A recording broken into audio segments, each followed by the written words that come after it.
with that in mind, though, we have to work on a relationship with. There's an interim period where this is all going to come online. Humans have to adapt, adjust. But I think we're all sitting here basically saying that it is inevitable that this technology will be a dominant technology. It is provable and also inevitable that this technology will be able to do everything that humans can do, but better, except for a very small set of things. And if you take it to its ultimate conclusion, like at the end of this line, what is actually left for humans to do? Like what do we actually at the end of the day have left? I guess we could argue relate to each other and relate to the self. Like literally that's all we'll have left. We'll be able to relate to other people and we'll be able to explore our inner terrain. And I guess the fear I have is this just going to turn us into a big group of consumers? We're not producing anything because AI does all of that. And so we're just feeding into ourselves and consuming like crazy. I think that's really one of the fears I have in all of it. Yeah, there's so many ways that it can go. And the interesting thing is that they can coexist in many ways as well, right? It's kind of like you make the decision for how this is going to impact your individual slice of life, right? So that could mean that many people are going to fall into the Wall-E future of, having all of their needs taken care of and they're just going to couch potato it into the ether.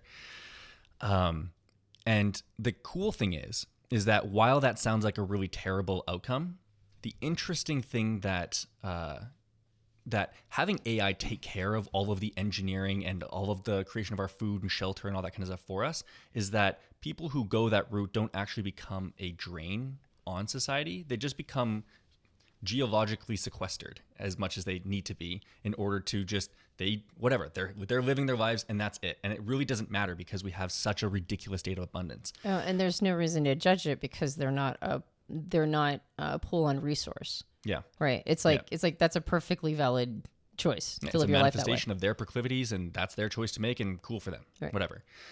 There's going to be another cohort of people who might decide, and I think I'd probably count myself among them, but mine's always willing to change on everything.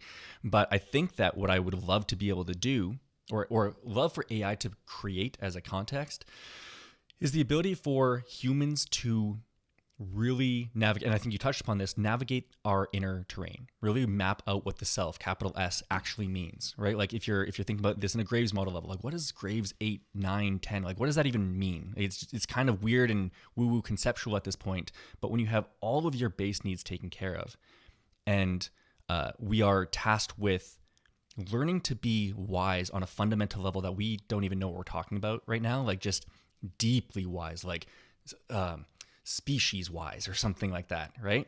If we can have so many base needs taken care of such that we're able to investigate that terrain, that's something that just because of it's part of the subjective experience of our consciousness, which you can't have a machine go through. It's like, yes, you could emulate consciousness, you could create clones, which I suppose actually does create a real human, so fine, they can do it too. But regardless, machines can't take over our ability to navigate our inner terrain. And I think that is actually a pretty valuable purpose, like in terms of the universe discovering itself, as far as meaning definition goes, I think that's more meaningful. Like what is the human experience? Like where can it go? What can the collective consciousness actually manifest as? I think that stuff is a lot more interesting than creating the best copy company ever and making a bunch of money because you create really fantastic advertising copy for people. So it's actually kind of liberating in my mind to free us from this conflation that we have with I am the engineer, I'm the builder of this, whatever.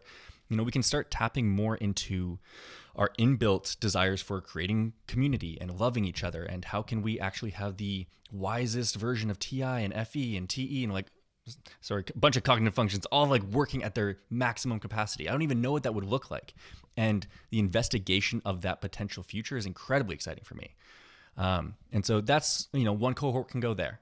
And then there's other cohorts, who will choose other things. And the interesting thing where things really start to get weird is when you take in brain-computer interfaces. So basically being able to have an actual chip in your brain that augments your memory and perhaps your processing speed and does a whole bunch of other things.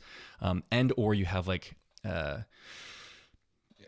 it called? Like genetic engineering, so that we can actually engineer ourselves to be smarter, faster, better within the confines of human biology.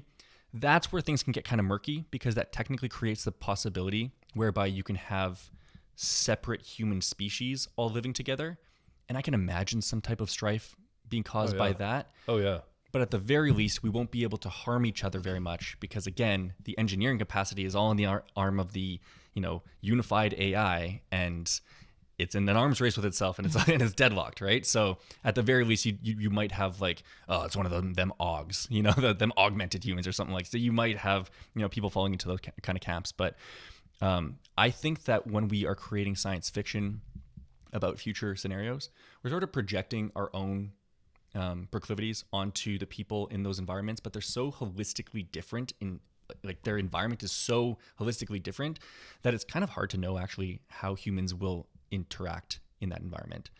I mean, I suppose we have the proclivity for creating nonsense where there shouldn't be nonsense. Like our lives are pretty easy these days, and yet somehow we're arguing about a whole bunch of stuff that doesn't matter. Yeah. So maybe I'm actually proving myself wrong, or maybe that proves this argument wrong. Right. Point is there's so many ways that this could go, but I do think that it makes sense for you as an individual to choose the most optimistic path that you possibly can as an individual, and then work to have that relationship with AI. That's my take anyway.